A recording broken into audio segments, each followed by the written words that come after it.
E se salvar uma vida fosse, na verdade, a coisa mais destrutiva que alguém poderia fazer? Parece um paradoxo, né? Mas é exatamente essa a questão central que a gente vai explorar hoje, mergulhando na história Interferência I. A história já começa com essa frase, um grito. Você devia ter me deixado morrer. E não é um grito de alívio, não, é de pura fúria. Quem tá gritando é Kavin, um bardo, pro cara que acabou de salvar ele, o Lucas. Imagina a cena, tudo isso no meio de uma taverna pegando fogo. É essa acusação logo de cara que dá o pontapé inicial pro nosso mistério. Então vamos focar primeiro nesse momento. Um resgate que deu completamente errado. É aqui que a gente entende o caos da situação e o conflito que nasce ali na hora entre o suposto herói e a vítima que, pelo visto, não queria ser salva de jeito nenhum. Vamos tentar visualizar essa cena. O lugar é uma taverna em chamas. O cheiro é uma mistura de madeira queimando, desespero, hidromel derramado, sangue e até veneno. Um caos total. É no meio disso tudo que a gente encontra o Lucas, o nosso protagonista, que parece ter caído de paraquedas ali e tá super desorientado. E o Kavain? Bom, ele que deveria ser a vítima, age quase como o vilão da história. E aí a gente chega no grande paradoxo da história, né? De um lado, a ação do Lucas, salvar uma vida, um ato de heroísmo puro. Do outro, o resultado, a destruição de um destino. Como assim? Como uma coisa leva a outra? É essa contradição bizarra que é o verdadeiro coração de Interferência I. Beleza, vamos avançar um pouco para tentar entender que crime é esse que o Lucas cometeu. Porque veja bem, não foi um crime contra uma pessoa, foi algo muito mais profundo. Foi uma violação contra a própria história onde ele se meteu. E aqui a gente tem a primeira prova física de que aquele mundo não é normal. Nas mãos do Lucas aparecem umas cicatrizes, estranhíssimas. Elas pulsam, e o formato delas é de parágrafos de texto.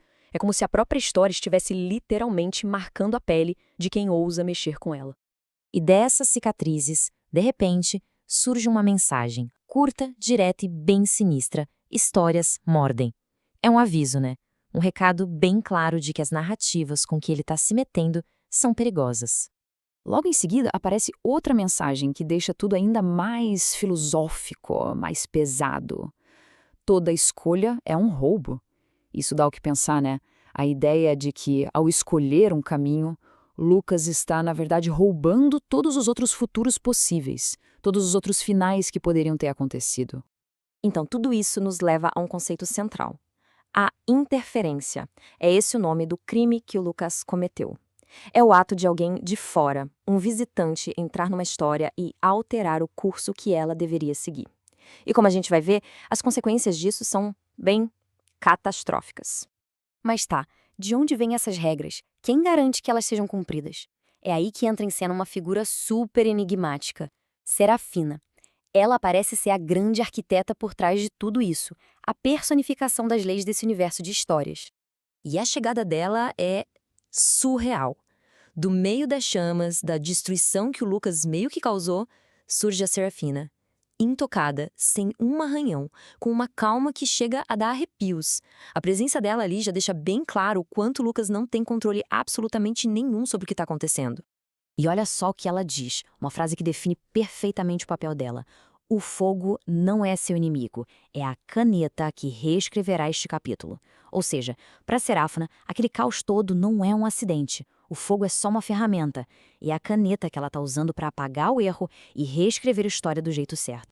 Nesse momento, o próprio mundo da história se vira contra o Lucas. As pichações nas paredes da taverna começam a se mexer, a formar novas palavras, uma acusação clara. O visitante trouxe a tempestade. O visitante deve queimar. O mundo o identificou como um vírus, uma praga que precisa ser eliminada. A partir daqui, a situação escala de um jeito absurdo. A gente não está mais falando de um simples erro ou de uma pequena mudança na trama. Agora a gente vai ver a consequência final e devastadora da interferência do Lucas. O Lucas até consegue arrastar o Kavain para fora da taverna, mas, no momento em que eles cruzam a porta, tudo atrás deles desmorona. E a descrição aqui é a chave de tudo. Não são só vigas e pedras caindo. A taverna se desfaz num redemoinho de brasas e de letras queimadas. Letras como as de um livro. E o som que eles escutam é a parte mais aterrorizante. Não é barulho de construção desabando. É descrito como um lamento agudo, agonizante, de um livro sendo rasgado, sendo mutilado. É o som da morte de um pedaço da história. E num piscar de olhos, eles não estão mais lá. Estão de volta à biblioteca de onde o Lucas saiu. Só que a fantasia vazou para o mundo real. O chão está coberto de cinzas quentes. Nas mãos da Serafina, o livro da história, O Canto do Vento Selvagem, queima em brasas azuis. E o mais chocante de tudo, Cavain, o bardo, o personagem de ficção, tá ali, de carne e osso, no nosso mundo, completamente apavorado. É nesse momento que a Serafina solta a frase que amarra tudo, a grande revelação. Salvar um personagem é assassinar uma história. O ato heróico do Lucas, na verdade, destruiu por completo a história da qual o Keivan pertencia. Então, para a gente fechar, vamos olhar para o resultado final, para as consequências permanentes dessa escolha. O que aconteceu com o personagem que foi salvo e com a história que foi, basicamente, assassinada. A cicatriz no pulso do Lucas agora está nítida, bem clara. Em letras góticas está escrito Interferência I. Ele foi marcado para sempre como o autor dessa violação, um lembrete eterno do erro que ele cometeu. E quanto ao Keivan, o destino dele foi reescrito de forma trágica. Na única página que sobrou do livro destruído, uma nova frase aparece. Keivan nunca mais cantou. Pensa só, para um bardo que vive para cantar, para contar histórias, isso já seria um fim terrível. Só que a história não para aí. A frase continua e o final é de arrepiar. Em vez disso, aprendeu a gritar. A interferência não só tirou a arte do personagem, ela trocou essa arte por puro sofrimento. Um destino que, convenhamos, talvez seja muito pior do que a morte que ele encontraria na história original. E tudo isso deixa a gente com uma pergunta, né? Quem nunca quis salvar um personagem favorito ou mudar um final de história que achou injusto? Mas, depois de ver o preço que o Lucas pagou, a pergunta que fica é: se fosse possível reescrever um final, será que valeria a pena?